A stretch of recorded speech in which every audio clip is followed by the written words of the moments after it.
Okay, so hello everyone. We would like to welcome you to NCRF's Elevate Your Game series, where we are here to boost your knowledge, your experience, your network. We're kind of just trying to get you into the wonderful world of careers.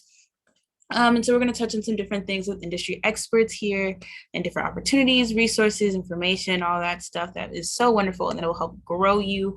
And so today we are focusing on resumes and cover letters, and we have the wonderful, amazing NCRF's very own Miss Raven Pratt. And so she will be touching on all things that involve your resume, your cover letter, how to make sure that they are matching for all of your opportunities, and some more that I'm sure she has planned for you guys. So before we get into that, I would love to share some announcements that we have for you guys, as well as just some little information that we have going on.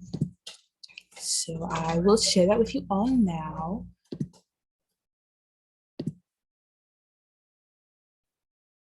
Alrighty, let me know you guys can see my screen. All right. So first, we're starting off with our announcements.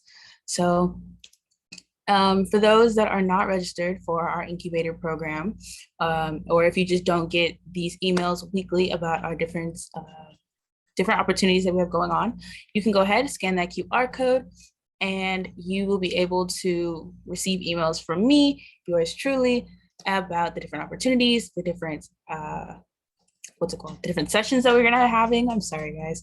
And just any other help that you guys need in applying for opportunities or just scholarships or really anything in general. We absolutely adore you guys and would love to help. So go ahead and scan that QR code. I'll leave that up there for you guys. And so if it is interesting for you guys, or if you have any other questions, my email will also be in the chat for you guys, and you guys can just ask me questions before applying. If not, you guys can ask after applying. It's always open. So next we want to talk about our LAX Integrated Express Solutions Construction Internship. So this is an in-person internship in LA. It will be working on the express system that is going to be happening at LAX. So looking for college juniors and seniors in construction, structural, civil engineering, or engineering management. And you will be paid. Being paid is based off of your college level. So juniors get 22 to 23, seniors get 23 to 25 per hour. So if you guys would like to apply for that, if you guys would like to share it, go ahead and scan that QR code. This is also being sent out via email as well, which you would get as an incubator. I'll leave that up there for you guys.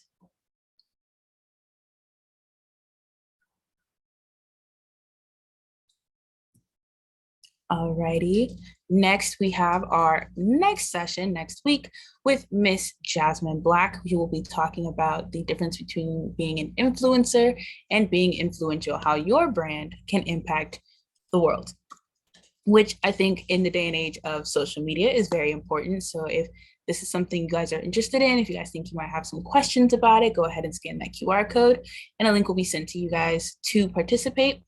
If you're unsure if you have any questions and just want to watch, you guys can always follow us and subscribe to YouTube, LinkedIn, or Facebook, where we will be live streaming this event.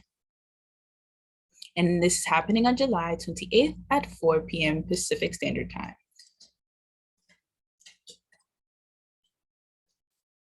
And then this one is for the parents. So if there are any parents joining us or any parents watching afterwards, on July 16th from 10 a.m. to 3 p.m., there will be the College Bound Parents Summit at Westlake High School in Atlanta, Georgia. And so you will be joined with other parents and other incoming college freshmen on how to kind of just adjust to being a parent, the things you need to know as a parent, having someone going into college, and all of that information, because it is a lot. If this is something that is interesting for you or something you would like to share, you can go ahead and scan that QR code. And if not, if you're not a parent, you know, maybe it'll interest someone that you know. All right. And another amazing, wonderful opportunity that we have is with our wonderful partner, Warner Media, or what is currently and has been changed to Warner Brothers Discovery. And so they are having a bunch of early career opportunities. So these are entry level and internship positions. The location varies. Some of them are international, actually. A lot of them are in person now. And so if you're interested, they have some opportunities for fashion, for audio production, video production, marketing, finance. They have a plethora of opportunities for you guys. So you guys can go ahead and scan that QR code and look and apply. And if anything suits you or if anything suits someone you know, go ahead and send that to them. And when you guys do apply, please go ahead and email us and let us know so that way we may shoot your resume over to the recruiters. And again, I will be putting my email in the chat for you guys. And if you scan to be an incubator, you will have my email personally. But enough of me and my announcements. We're going to go on to something interesting, a little more interesting that we normally have. Instead of doing our HBCU fun fact, we will be talking about the HBCU and Ivy League tour that our team is currently on. So they are visiting all of the wonderful schools that you see. They have visited the schools that you see as it's on my left side of the screen. So they've been to Howard, Georgetown, Old Dominion, University of Maryland Eastern Shore, Morgan State, which I think they did today, and Norfolk. The schools on the right side, Princeton, Columbia, UPenn, they have not been to yet. So those will be the rest of the week. But alongside all of the amazing schools that they are visiting and all the amazing opportunities that come with visiting these schools, they are also visiting some amazing historical sites like the Statue of Liberty, Smithsonian museums, the MLK Monument. So they're visiting all of these wonderful things and learning a lot about the cultural importance behind all of these wonderful places. So if this is something that is interesting to you, you can go ahead and head over to our website, www.thecollegeexpo.org, and learn how to sign up when we have our next one. This is a yearly event. And it is also a wonderful event that is being sponsored by American Airlines and Comerica Bank. And so we have wonderful support from them. They are amazing. We also have wonderful support from Paramount Studios and Nickelodeon Animations. So we thank them for making these opportunities possible. Now, really now that I'm done, we are going to move on to the wonderful things that you guys got here for the resume and cover letter workshop with our wonderful hiring manager, Miss Raven Pratt. So, Ms. Raven, to start off, it would be wonderful if you could tell us a little backstory about you, how you got to where you are, the wonderful things that kind of make up you and why you are here teaching us about resumes and cover letters. Yes, not a problem. Hello, everyone. Before I get started, someone had a quick question in the chat about the trip. Monica asks, is the trip free? Could you give her a little more information before we move on? Okay, so for this trip, I do believe there is a small fee for our students. I'm not 100% sure on that, but I do believe that because we are taking high schoolers, it's nothing major. But I'm not too sure. I know that we took one of the schools that we are partnered with, Long Beach Jordan High School. So the school that we're in person at, we do our tutoring hours over there. So I'm not too sure on the cost, but if it is a cost, it's not much. Gotcha. Thank you so much. So, good evening, wherever everyone is. It's evening here. I'm in Texas.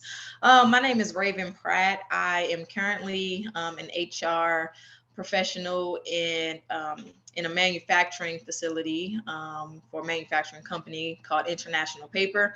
I've been in the human resources realm working for them for almost 6 years now. So I have the pleasure of doing a lot of recruiting in addition to a lot of additional HR things. I also have a master's in, I have my MBA with a concentration in human resource management. And I have a bachelor's from Bennett College with a BA in business management. So I'm here today to talk to you all about resume and cover letter tips. So I'm going to just kind of go through a presentation, and somewhere along during the presentation, I'm going to transfer us and just show you a live example of a resume and how we can tailor our resumes to our job descriptions or things that we're applying for. I'll also show you all, I know Faith mentioned about a opportunity or several opportunities that Warner Brothers Discovery currently has now, and I can take you guys to the website, show you how to apply, and show you how to tailor one of the job descriptions to your actual resume. Okay. If you have any questions, I won't be able to see any questions in the chat. So put the questions in the chat, and I will see them at some point and I will come back and answer them. So just feel free to hold on to them. I will stop periodically during the presentation to ask if you all have any questions. And at that time, you can come off mute, come on camera, write in the chat, whatever you feel comfortable with. Okay. All right, so I do not know my audience. So I am going to assume that everyone may be in school, whether it's high school, college, undergrad, grad school. And so you may be looking for something different out of this resume building workshop. But whatever it is, I'm sure we can help you, and we can help you with your resume and how to tailor it, okay? So I'm going to go ahead and share. Somebody said their hair isn't done. Okay. it is okay. If you are not camera ready, it is okay. All right. Let me share my screen and then I'll jump right into it. If you all want to put in the chat, like what are you, like what your majors are and what, like, are you in grad school, high school, undergrad? Tell me that. Let's make this a little interactive so I can know exactly who my audience is, please. And if you don't know how to use the chat feature, it should be at the bottom. I believe it says chat, and then you can just click on it and you can type in the chat and make sure everyone sees it. So while you all are doing that, I'm going to go ahead and start the presentation. So let me share my screen.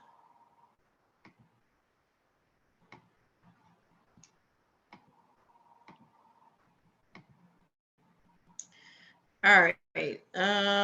Can you all see my screen? Yes, ma'am. Awesome. All right, let's dive right on in. So writing a great resume and how to sell your skills. So we're going to first start with our cover letter. So what is a cover letter? A cover letter is basically an attachment to your resume. You have your resume, which is totally different, but your cover letter is just a one-page outline explaining why you are the best candidate for the position. So I like to use, I'm going to use an example for maybe an internship, right? You need to convince the recruiter in this cover letter why you are the best candidate for this position. And so I'm going to tell you a few things that are going to be, that should go into your cover letter. But we want you to go beyond your resume, right? So when your resume is going to tell your qualifications, but in your cover letter, you should actually let your personality shine through.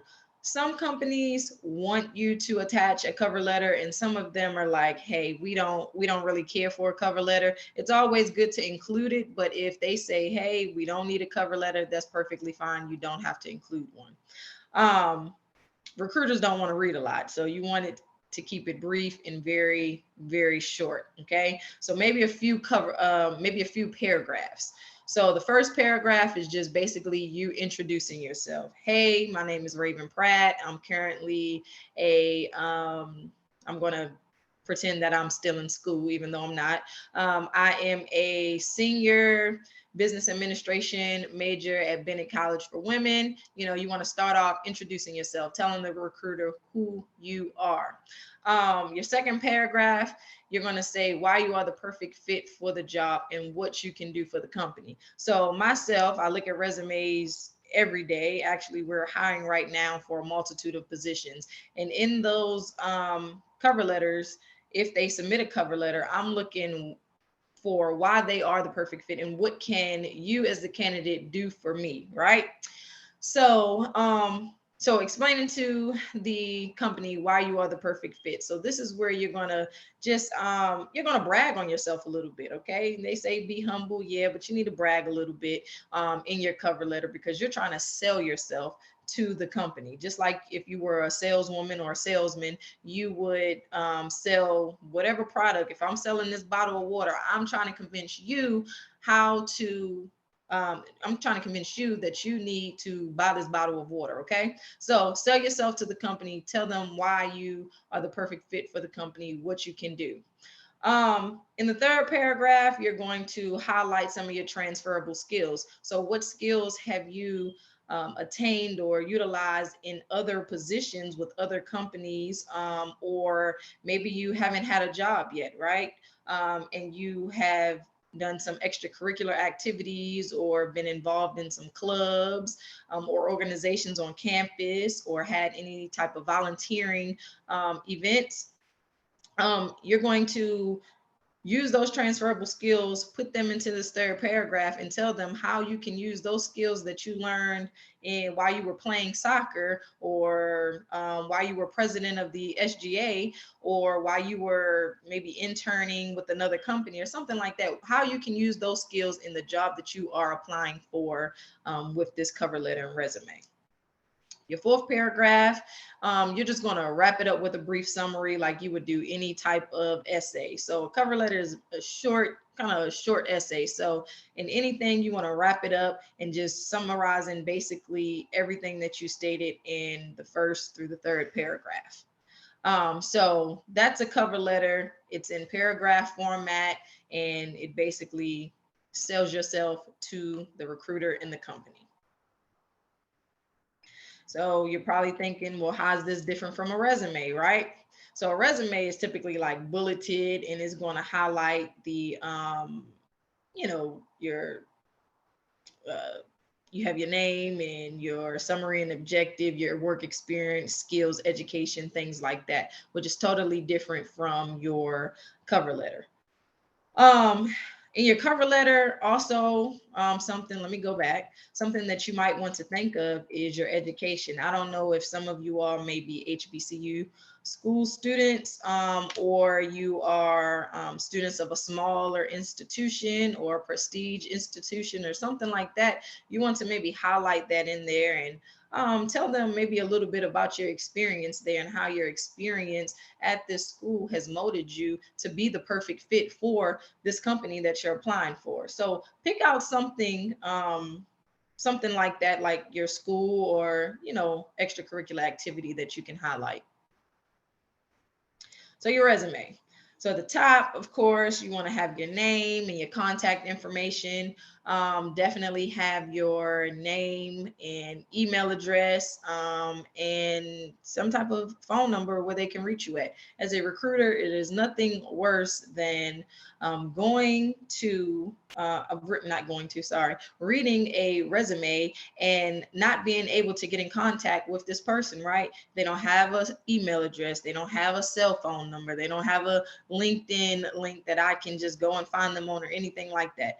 You want to make sure you include that information, because guess what? I'm not going to look for the information, right? As a recruiter, that information should already be available to us. And a lot of people miss out on opportunities because they do not include email address or cell phone number, any type of contact information. It's always great to have both. If you're putting your cell phone number on there, make sure your voicemail is set up. Okay. A lot of times I call candidates and their voicemails are not set up and I can't even leave a message. So they see this random number calling and they don't call back. Or, hey, I am able to leave a message and they have a very unprofessional voicemail intro setup. You don't have it very professional. If you want to have your voice, hey, you have reached Raven Pratt. I'm unavailable to take your call right now. If you could please leave me your name and number, I'll get back to you at your earliest convenience. You want to make sure you have something like that. If you don't like the way your voice sounds, that's perfectly fine too. It happens. So you can just have the automated the usual voicemail with the operator just say, hey, you have reached whatever number. Okay, but making sure you have some contact information. Next, you want to have your summary or objective. Some people include this and some do not, but you want to modify this for each position that you're applying for. And I'm going to talk more about this, but using verbiage from the job posting to put into your summary or objective. So if you are applying for a sales internship, and then you want it to be, let's say you're applying for HR manager position, you will not use the same exact summary or objective for both of these resumes, right? You're going to have to tailor one of those resumes or both of those resumes to match the actual job description, because those are two totally different job descriptions, two totally different positions, right? So you want to make sure whatever you put in that resume is tailored to that position. That includes your work experience as well. You want to definitely list all of your work experience. And so let's say you have zero experience, right? Maybe some organizations that you volunteered for, that is work experience. You did some type of work for the company, right? So you want to list the company, of course, and then the dates that you were employed, and any roles that you served and achievements that you attained. So you want to start also with your most recent. So a lot of times people's resumes are not in chronological order. You want to start with the most recent work experience. So if you're currently working, it should say I work at ABC store, and I've been there since January 2020 to current. Okay, I don't want to put the job that I had 5 years ago and put that, hey, I worked there April 2015 through December 2020. I don't want to put that first. I want to put my most current job first and then list the responsibilities that I have in that role. For my skills, I want skills that are relevant to the actual job. And you want to use action words. We'll get to that as well. And use present tense action words also, because you still have those skills. So your skills are always going to be present. You're not going to lose your Excel skills or your communication skills or anything like that. You're still going to have those. Um, Education. So you're going to list your highest level completed. So for me, I have a master's degree and I have a bachelor's degree. I'm going to list my master's first and then I'm going to list my bachelor's. I'm never going to list high school first and then go down from that. No. Highest level of education and then go on down. High school, 2-year degree, or your 4-year degree, whatever you have. If you are currently working on a degree, it is still good to put that on there. Just because you have not completed, show that you are in progress, right? And you can put something on there that says anticipated graduation date, December 2023, right? That lets the recruiter know, hey, I'm working on this degree currently, and I anticipate to graduate in December of 2023. Optional things will be awards, achievements, any interests you have, like clubs or organizations that you may be a part of. Some people care to put this on there and some people don't. It is not, if you don't have, for someone who has a lot of experience, probably irrelevant to put that on there. Someone who does not have a lot of experience, but needs to show a little more to be a well-rounded candidate, they can put optional things on their resume. All right, so let's keep it simple, right? Let's not get too creative with our resume. We want to definitely tailor it to us, but The resume is not going to show as much personality. Your resume is going to list the facts. Okay. When you get in that interview and you finally get that interview, that's when your personality is going to show. So we're going to use professional font. Okay. So not the little cursive font or the cute font that you think might be a little cute, but a recruiter can't read it. We're not going to do that. We're going to use professional font. And hey, that's even the size of the font as well, right? So don't make it 20 point, right? We don't need it like that. Keep it 12, keep it simple, keep it minimal. Try to keep it to one page. For those who are less experienced, there's no need in having 3 pages of words, okay? Because as the recruiter, I'm not going through 3 pages, especially if you do not have much experience, right? So for those who maybe have more experience, you might have to do 2 pages, but try your best to keep it to one page because attention span of humans is very short. So when I go to look at that resume, I'm looking for, hey, automatically something that's popping out. Hey, your experience. I don't have time. Well, we don't have time to read through multiple pages of resumes, okay? Because in the interview is when you're going to get your time to actually talk about all of that, okay? Keeping the margins consistent. Some of this is a little self-explanatory, just a little formatting. Make sure you are consistent with your bullet points, with your font, with your margins and how everything is aligned. That is very, very important because it's a distraction. And if we see something on there that it's like, wow, she put this job, she left aligned it, and now on this job she right aligned it. Like, what is going on? If you can't do a basic resume, how can you help my company? Okay, so let's not get too creative with that. Miss Yeah. Parat, we do have a couple Mhm. questions. Um, Okay. okay, so Monica asked, if I have numerous amounts of academic awards, how do I know which ones to list or prioritize? Academic awards. I would maybe list some of the ones that may be most relevant to the job, and you can do that. Or the ones that are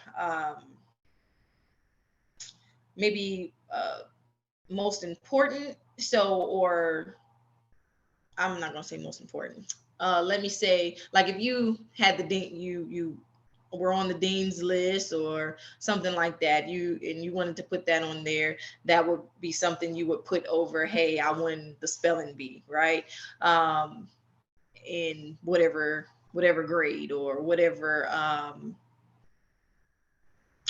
sorry, I lost my train of thought. Your dean's list award would be more important than your spelling bee award. If you have maybe like honor societies, right, you can list those on there. Those are professional, and more people would know more about the honor societies. So it's just all a matter of what they are. Some of them you may not need to include all of them, right, on your resume, but ones that, one, maybe you can relate to the job, okay?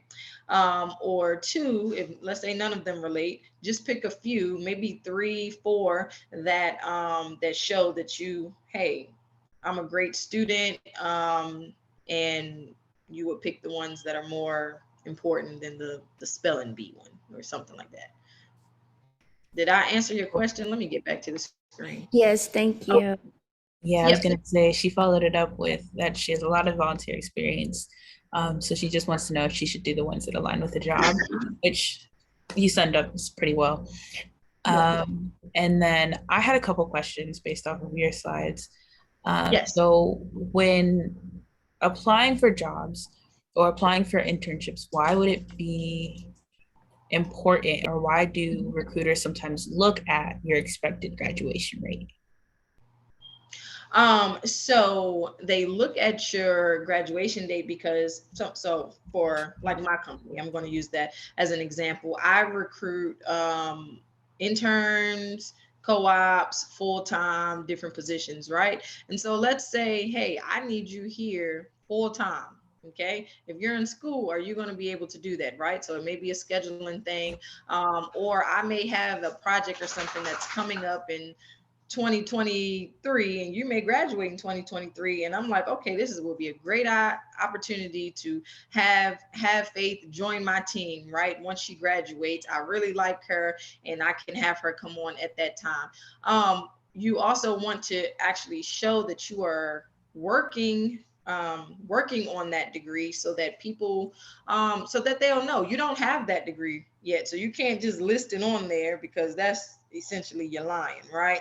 So you want to make sure you highlight that you're anticipated to graduate on whatever date, because that matters. And let's say hypothetically, like I know sometimes engineers, they take a little longer than 4 years to graduate, right? The curriculum is a little bit more intense.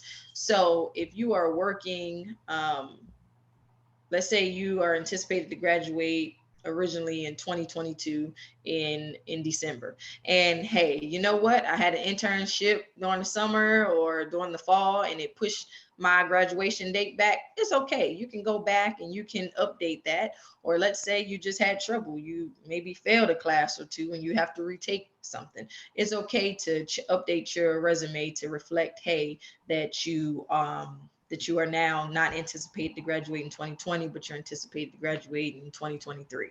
It's okay. So, but you need to put that on there, because if you don't, I'm going to assume that, hey, you already have that degree. You're already qualified.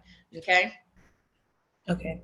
And then the last question that we have for right now is, when you're talking about cover letters, you mentioned bringing up your school and the things that your school has done for you.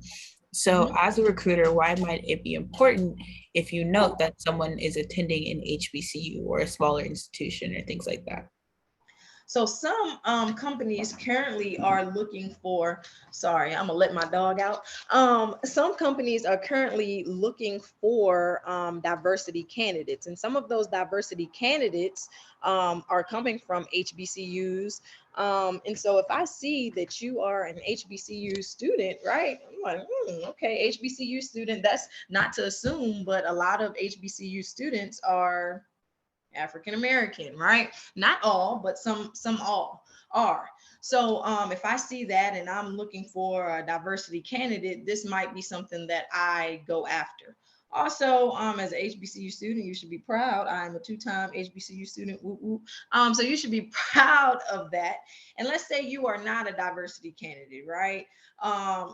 It's okay. It's okay. We still hire those hire non-diversity candidates as well. And whether you are a diversity candidate or not is going to change depending on the organization anyway. So in a depending on the company, you may not be a diversity candidate regardless of whether you're African American or whatever, because I mean, it just depends on the company and the company culture. So did I answer your question, whoever asked that? Go ahead. Yeah, all the questions Okay. have been answered. Cool. All right. So I'm going to go ahead and continue. You all continue to put your questions in the chat. And I'm going to go ahead and start sharing again. All right.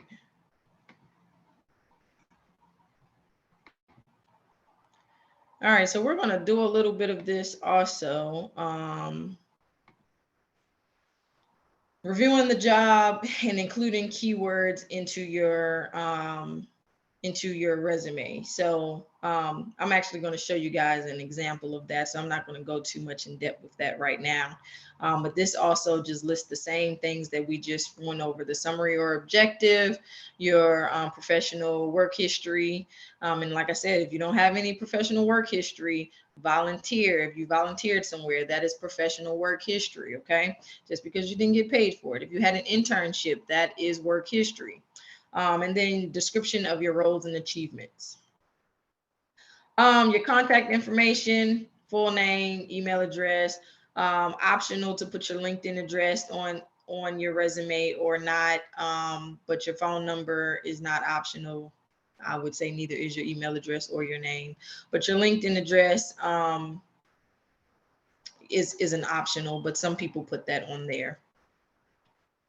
Your summary or objective, that will just be about a few short sentences on what you're actually looking for, okay? And mention some of your skills in there. Hey, I have these skills of qualification.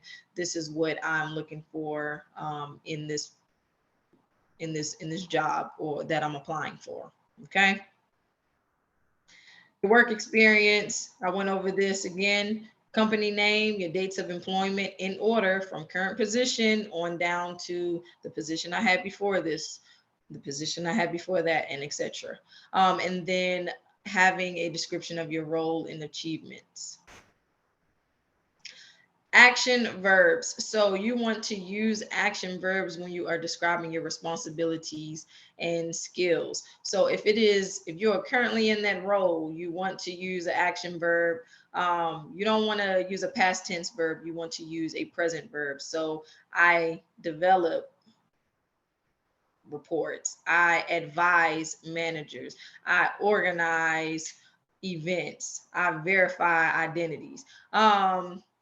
If it is a job that you previously had and you're no longer at, you want to use past tense verbs. So developed, diagnosed, the ED words. I trained 50 people. I revised 20 resumes, something like that. All right, so your skills, they need to be relevant to the current position.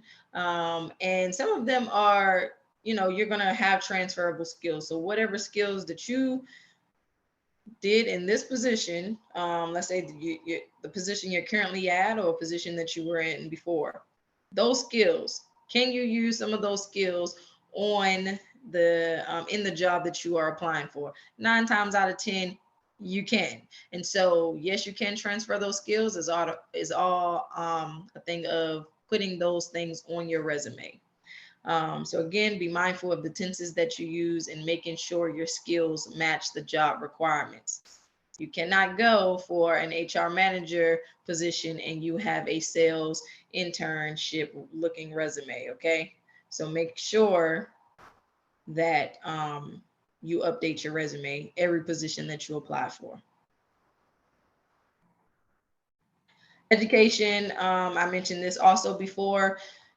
Taking your highest level of education first, and then in order of whatever you have. If you have multiple degrees, perfectly fine.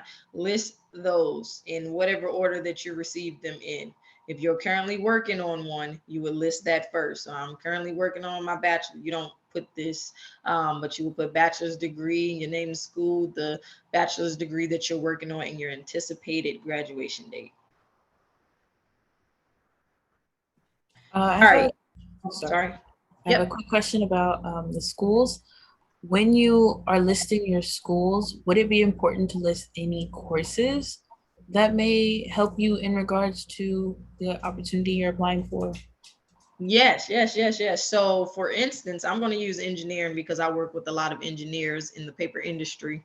So, for our engineers, when they are applying for internships or full-time positions, some of them do not have any experience, but the courses that they have taken is experience, right? Because they've taken maybe chemistry or thermodynamics or something like that, and we can use those skills, those courses to apply to they can use those skills that they learned and transfer them to whatever it is that they're going to be doing on the daily. So yes, you can list some of those, but make sure they're relevant. So don't list math 101, right? List courses that you have taken in the discipline if you are applying for a role. So let's say like I said, if you are an engineer, making sure you use engineering classes. Don't list math 101, don't list English 101. We all take those courses when we're in school, right? You want to list the ones that are relevant to the job. Any other questions? No, I I am. have a Yes. question. Oh, Where Yes, would okay. you put that on the resume? Under education or what? Certificates? No. You would not put that under certificates. You can put it under your education. So under wherever you have your you list your degree. So let's say mechanical degree if you're working on it or you already attained it. You can list relevant courses, and then list the courses. Thank you. You're welcome. Any other questions? Yes. Is it Yes. true if you're an undergrad that your resume should stick to one page? Yes. So I mentioned that in the beginning. Sticking to one page for your resume, and that's whether you're in undergrad, grad school, professional world. And I also mentioned if maybe you've had more experience and more jobs, then you might have two resumes, right? But as a recruiter, nobody wants to read a whole bunch of words on 3 sheets of paper, and you don't have much experience, right? So listing what is relevant on your resume when you are applying for these jobs and sticking to one page is best, because the attention span of a human is very short. Thank you. And Thurgood Marshall gives a template in my school. I go to Southern University, and they use Okay. the Thurgood Marshall template, and it's really plain. So I was wondering if it's best to keep it plain, or is it okay to have like a border on it? Like you don't probably want it to be too cute. Keep it professional. Yes, so I mentioned that also in the beginning. You want to keep it as simple as possible. We don't need all the colors. We don't need all the fonts. We don't need all the triple space. We don't need the size of the font to be, you know, really, really big. You want to keep it. It doesn't need to be as big as the letters and behind me. We don't need that. So keeping everything consistent and simple. That's even your margins, your font size, everything. Is it supposed to be single or double spaced? Single. You Okay. get a lot more spacing with single space. Any other questions before I move on? All right. No worries. We will have time for any other questions. All right. So here we go. So details matter. Okay. So when you can use numbers only when they're relevant, right? So let's say, hey, I'm going for a recruiter position, and I'm saying I recruited students for our summer internship program. How many students did you recruit? If I'm going for a recruiter role, hey, I recruited 50 students for our summer internship program. That's wow, 50 students versus, hey, I just recruited students, right? That's very bland, but use numbers when you can. Let's say you fundraise money for a organization. Hey, I fundraise money for a organization versus, hey, I fundraised $1 million for an organization. That shows, wow, they're dedicated. Hey, they put their boots on the ground and they're running with it. $1 million for an organization, you fundraise that much, that's great, right? So when it is relevant to the job description, making sure you use numbers. Listing your important achievements. So it's great to list some of your awards and things, but if it's not really relevant to the job, I would not list it. So just keep that in mind when you are listing achievements. You can always talk about those things in your resume. Listing your most relevant information first. I think I explained that already. So whatever is most relevant, whether it is your education or your whatever skills you have, listing that stuff first. Also, when you get under the job description portion, listing your most relevant information. So let's say you're going for a sales position, and what they have in the job description, you have some of those skills, right? But you start listing things that are not in the job description first. Put those a little more at the bottom of the of your resume, not of your resume, but of that portion of the resume, right? List the ones that are relevant to the job that you see in the job description first. So if you manage a sales team, put that first if that's on that resume. If you answered phone calls for customers and they have that on that job description, list that first. Don't list it last. We talked about this also, but the tense, making sure your words are in the perfect tense. So if it's present tense, make sure if it's in the present, make sure it's present tense. If it's in the past, making sure it is past tense.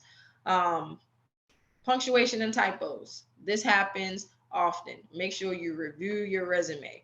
You're going to look at your resume and sometimes it's going to look different to you, even though it's the same exact resume, right? You're going to find things that are going to stick out to you that you haven't seen before. But guess what? It's always better to get a second pair of eyes. Okay. So if you have reviewed your resume, take it to someone else, right? Maybe your parents, to say, hey, can you review this for anything, any updates that need to be made, whether it's punctuation, typos, whatever it is, right?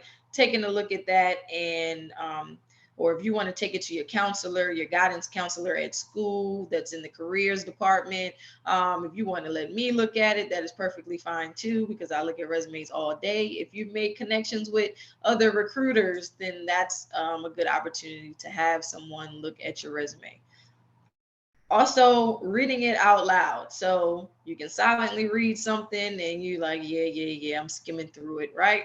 And then you can read it out loud and you'll be like, whoo, that doesn't even sound right. So you can go back and you can edit it. So reading it out loud, because it gives you a different perspective when looking at your resume.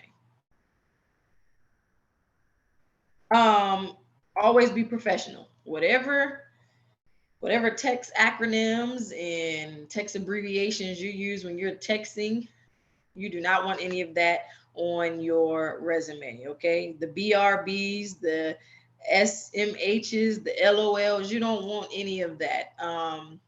Even if, regardless, you want to stay professional. So writing out whole words, making sure your punctuation is there, right? No abbreviations, no acronyms, anything like that. And making sure your punctuation and spelling is even important in text messages. And I would also say in emails, okay? If you're emailing a recruiter, making sure that you are not using short-ended text message acronym language. You want to type everything out. And as painful as it might be, because we spend a lot of times on our phones, right? And you're so used to texting and writing in short abbreviations. I understand.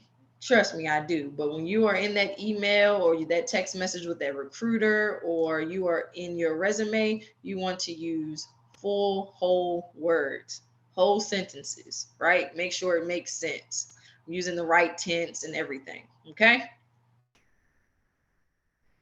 All right, I'm gonna stop right there. See if we have any questions really quickly, because I'm about to move on to something else. Do we have anything? Will there be a time after this where we can have our resumes and cover letters reviewed by you? Yes. You all can add me on LinkedIn. I will also share my email with you all. Or if Faith, can you put my email address, my NCRF email address in the chat, and you all can email me, and you can look me up on LinkedIn. On LinkedIn, I have a picture. I have hair in the picture, so it is me, but I have hair. So y'all can email me or find me on LinkedIn, and I will definitely help you all with your resume. All right, so I'm gonna move on because I don't think I've seen any. Okay, Monica, I don't know if you asked this already, but about the volunteer experiences. So yeah, we're not going to do 3 pages, okay? I understand you have a lot of volunteer experience, but it needs to be volunteer experience that is relevant, or whatever skills that are relevant to the job that you are applying for, okay?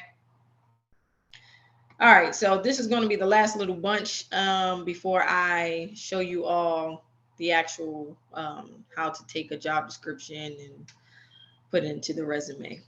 So the types of resumes, you have a few of them: chronological, functional, combination, targeted. So in the chronological one is going to list your work history, listed in order by date, starting with your most current, and then this is more so for people who have maybe a lot of experience in whatever industry that they're applying for, right? So a lot of employment background, they would probably do this because they're listing a lot of information with their employment background. So functional, this focuses on your skills and experiences and puts less focus on your work history. So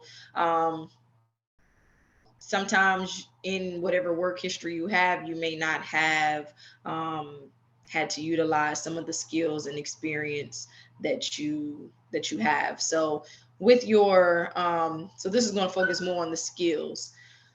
Your employment history is going to be secondary to the abilities that you have to offer. This is typically used by new graduates or people who have had lapses in their employment.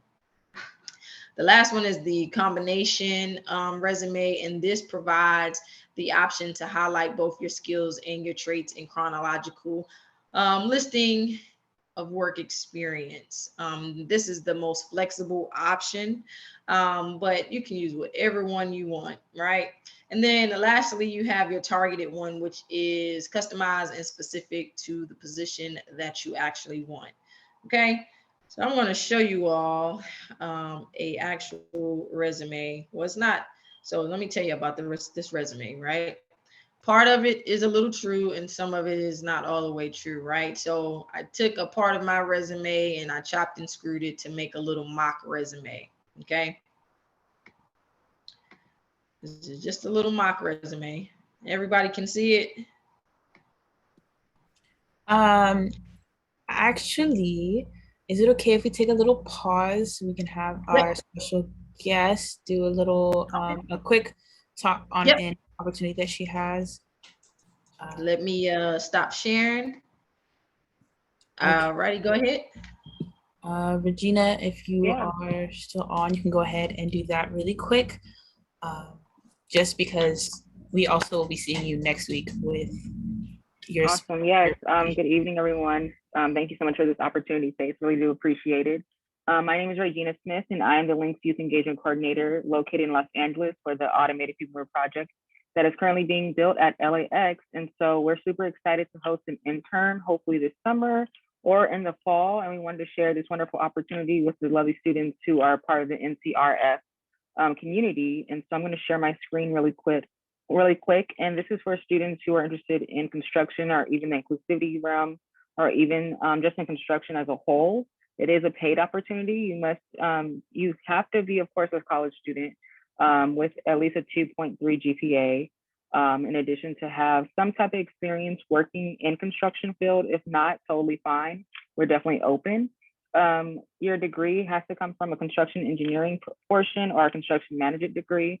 And yeah, that's basically it. I wanted to just provide this. I'm going to provide this for a face for those who are interested in this particular opportunity.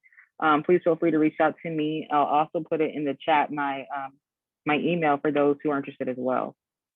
Do we have any questions or concerns I don't want to take away from Raven's presentation? And even if you know someone who might be interested in this particular opportunity, definitely open to it as well. It could be virtual as well for those who might not live in LA and are interested in working on the project. We can certainly work around your schedule. Yeah, so guys, this was the construction opportunity I shared earlier.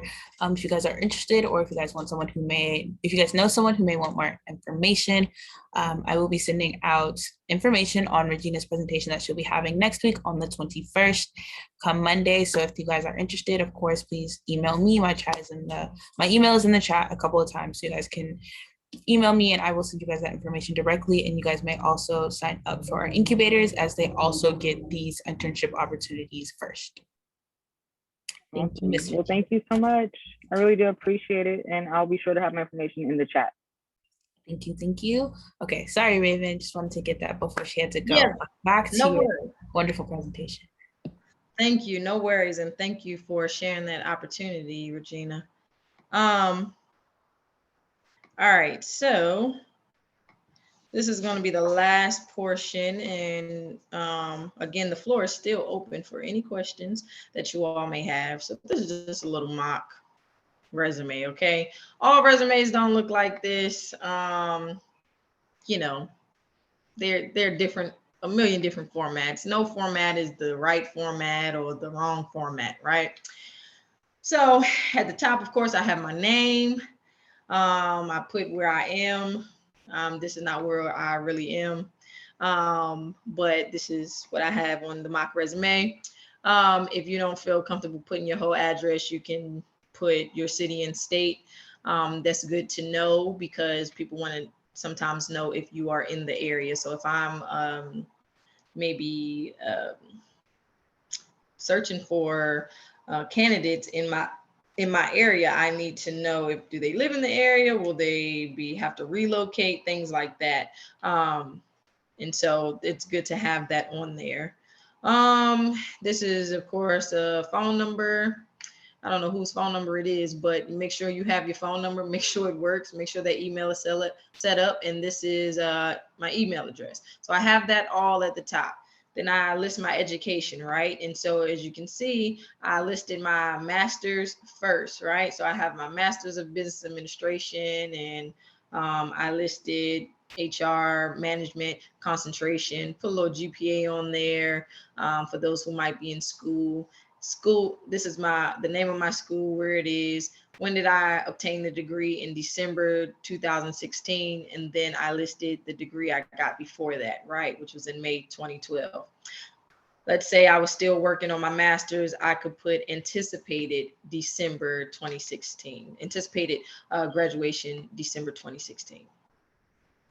Let's go to, hold on. So then I have some professional skills here, and then a little mock with some professional experience.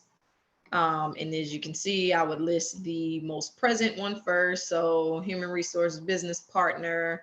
I've been working there since May 2019 to present, and it shows the company. And then you have let's say the role that I was in before that, and then the dates that I worked at, right? So as you can see, I list the most, the present one there, and then the most current one there, and then the one I had before that here. And then at the bottom is some organizations and affiliations that I have. And so let's say I'm in the Junior League of Beaumont, Texas. These are things that I've been volunteered at, or organizations. So you can feel free to maybe put some clubs or organizations that you are in school. So let's go to this job description. Hold on. So, all right. So I believe Faith sent you all a QR code. Some of you all might have been emailed a link.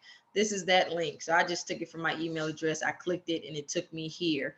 This is the Warner Brothers Discovery website for their internships and early careers.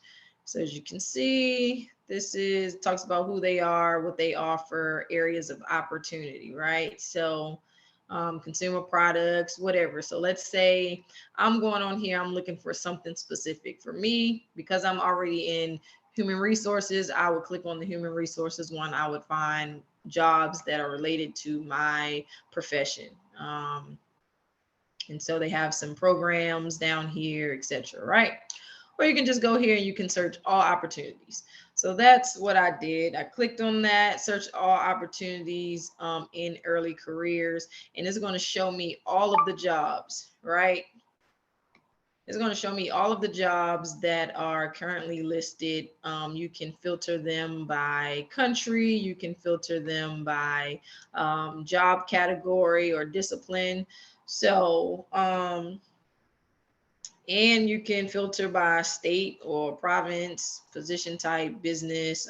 Let's say you're looking for a keyword, you can type that in here as well. So I'm just gonna pick a random position. I think this is the one I picked, the intern trade marketing. That is the one. So I picked it and it brought me here. So this is an intern trade marketing position in Milano, Italy. Okay, it's a full-time position. If, let's say, I wanted to save the job and come back, I could create me an account and I could save the job so that I can apply for it later. If I wanted to apply now, I would click this and I would go to apply. So scroll down, you see the company overview, talks a little bit about Discovery and Warner Media. Then you will go down, you see the job, which you're actually going to be doing. So the primary purpose of the role is to provide sales and trade marketing support to home video and video games team based in Milan. And then the daily. So this talks about what I'm going to be doing on the daily. I'm going to be preparing reports. I'm going to be supporting Salesforce. I'm going to be managing customers and products, etc. Right? And then it gives the essentials. So let's see. I need to have some proven strong, accurate writing ability. I need to have strong Excel skills, some problem solving skills, etc. And then it talks a little bit more about the company, right? The nice to haves. So, well, not about the company. I'm sorry. This is not a requirement, but it's great if you have it type of qualification. So if you're knowledgeable on different countries and cultures, so let's say you're multilingual, or you've traveled a lot, you can somewhere in there put that on your resume because it will show that you are knowledgeable in different countries and cultures, right? So you can put that under your skills. And then the perks, this talks about the perks of working for the company. So this is what we're going to focus on right here. We're going to focus on the daily. Okay, so this essentially is the actual job description, what I'm going to be doing. Okay, preparing reports, doing all of that. So let's put that over here, slide that over, and we're going to go to our resume. So let's say, hey, I have, okay, let me open it up. All right, so let's say I worked in a sales role or a customer position role before, something maybe similar where I might have did some of this stuff that is highlighted here. So I pretended like on this mock resume, I pretended like I did some of this stuff, okay? So I was a senior customer service specialist, right? And I am applying for a intern trade marketing role. Okay, so I have some transferable skills that I had from my senior customer service specialist job, that I can apply to this trade marketing role as an intern. So let's see, what did I do? I prepared and analyzed sales reports to include internal data, customers data, and market data for sales team and management. Bam. What does this say here? Preparation of sales reports with analysis of sell-in and sell-out sales, working with internal data, customer data, marketing data, etc. Right? I'm not saying copy and paste, take all this and copy and paste and put it into your resume. That is not what I'm saying. I'm saying, hey, if I have some skills that I used as a customer service specialist that are pretty much similar to the job that I'm applying for here, then why not highlight those things and maybe change the words to reflect, make them kind of, I don't want to say look the same, but make them look similar. So if I already prepared sales reports, right, and I did that already, put that on my resume, right? Make sure that's on there. So when I go to apply for this trade marketing role, they already know that, hey, I prepared reports. Let's look at the next one. Provided unlimited support to 30 Salesforce members. Let's say I already did that, right? Check the job description right here. Support to Salesforce with data and presentations to improve trade negotiations. And what I have on my resume is I provided unlimited support to 30 Salesforce team members. Basically saying the same thing. I'm not taking the exact words, but I did this already, right? I provided unlimited support to 30 Salesforce team members, okay? This is where the numbers come into play, right? Let's take out the 30 and let's just put, hey, I provided unlimited support to Salesforce team members. No, I provided support to 30 Salesforce team members. 5. 5 is a little low, right? So it's like, oh yeah, you did something, but 30 is kind of impressive, right? It shows I can multitask. It shows I can manage a big group. It shows other skills that you may not even be thinking about, or skills that are not even probably listed on here that maybe the recruiter, I'm looking at it and I'm thinking of in my head, oh, she managed a team of 30 people, or, she provided unlimited support to 30 people. Wow, that's impressive, right? We only really here, you're only in this job, you're only going to be supporting maybe 5 Salesforce team members, so it shows that you can do more. But let's not fabricate on your resume. Now, if you did it, you did it. If you didn't, we don't want to lie. Integrity is important. All right, so what else did I do? I managed products, customers, and promotions during, let's say, Easter sale or something like that, right? Easter 2020 sale. So look at this: management of customers, products, and promotion database. Make sure you word it so that it is similar to whatever is on the job description. Let's go up here and look at skills. So some of the skills you need, the essentials, right? They say, hey, a current university student, right? So remember, I'm anticipated to graduate December. Let's say this says December 2022. I'm anticipated to graduate December 22. So look, I meet that qualification already. Current university student with a graduation date no earlier than December 2022. Bam, that checks the box. You have, let's see, what skills do I have? I have proficiency. I'm proficient in Microsoft, Excel, Word, and PowerPoint, right? Look at this. Strong Excel skills. I have that skill listed on here. Marketing skills. That's something else that I have, right? On here. What else do you need? Passionate about marketing. Wow. Marketing skills. Great communication, great planning and organization skills. I have those already listed on my resume. And guess what? They need people with planning and organization skills, and also ability to self-motivate and communicate effectively.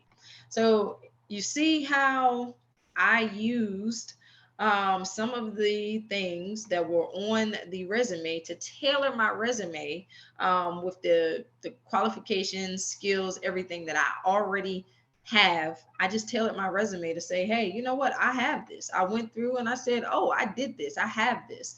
And let me put that on my resume to show. Let me tailor my resume to show this is exactly, this is exactly what I can do this because I've had some of this. Now, granted, you may look on these job descriptions and say, hey, I have never in my life done anything with POS, materials management. As a matter of fact, I don't even know what POS means. Okay, that's perfectly fine. No need to fabricate on your resume, right? That's something that you can ask in the interview at a later date, right? So you get the interview and say, hey, I seen on your job description that it says POS, materials management. Do you mind explaining in detail what exactly that is? Right? So it's not to say that you're not qualified because you don't have all of these things on your resume. Okay, so whatever things you do, just tailor those things. I also want to drive y'all to one more point. You see here in my current position, I put serves, leads, support. Okay, in my previous position, I prepared, I provided, I managed. Okay, making sure the tenses are correct. Making sure that is very, very important. Okay, so I know that was a lot of information.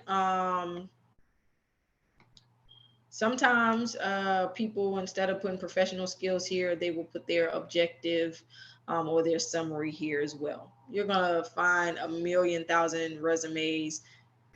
Not one of them is wrong, not one of them is right. As long as everything looks good, professional, and consistent, it is always going to be right. But it's always good to always have a second pair of eyes, a third pair of eyes, a fourth pair of eyes to look at that resume. Okay, and making sure it's tailored to whatever job description that you are applying for. So I'm gonna stop right there. I'm gonna open up the floor for any questions that you all may have. Or any comments or anything. So in the chat, we have, in regards to education and transferring as a college student, if you transferred from that school because you technically didn't graduate, when you put that date, are you listing just the time that you were at the school, or are you going to mention that you transferred from that school, or is that kind of implied when you list your current school? All right, so let's say I transferred from, I'm going to use the two schools I went to. I went to Bennett College for undergrad, and then let's say I went to Bennett College for freshman year, and then I transferred to North Carolina A&T my sophomore year. If I'm still working on the same degree, I would probably just put the school that I'm currently at. So you get in the resume, into the interview, then maybe if it comes up, then you can say, hey, yeah, I transferred from Bennett College my freshman year. It just didn't, I didn't really like the school, so I transferred, but I'm still working on the same degree. So you don't have to list that. You don't have to list, as long as your credits, transferred and everything is good, you don't have to necessarily list the school that you transferred from. But let's say you obtained something from that. So let's say I went to Bennett College, I went to a community college, and I earned maybe an associate's degree, and then I wanted to go to a 4-year college. You're definitely going to put that associate's degree on your resume. Okay, because you obtained that degree. But if you just transferred and you didn't really obtain anything from there except for maybe a few classes, I wouldn't worry about putting it on my resume. Okay, and then you were saying how there's no right resume, there's no wrong resume, just making sure it's consistent. Is there anywhere that you recommend getting some resume templates, any software programs or anything like that, just for outlines and stuff? Yeah, so they have a ton of outline templates. I believe if you all have not updated your LinkedIn is a great tool to use. They have resume templates, I believe, on LinkedIn. Canva, that's the new thing that people are using nowadays. They have resume templates on there. I believe Microsoft Word has resume templates as well. Or you can just simply Google resume templates and examples, and it's a ton that are going to pop up and be very helpful to you. So there's just a quick Google search that you can do to help you find a good template for you. Do we have any other questions? Oh, I was just saying if you had any more questions. Yeah.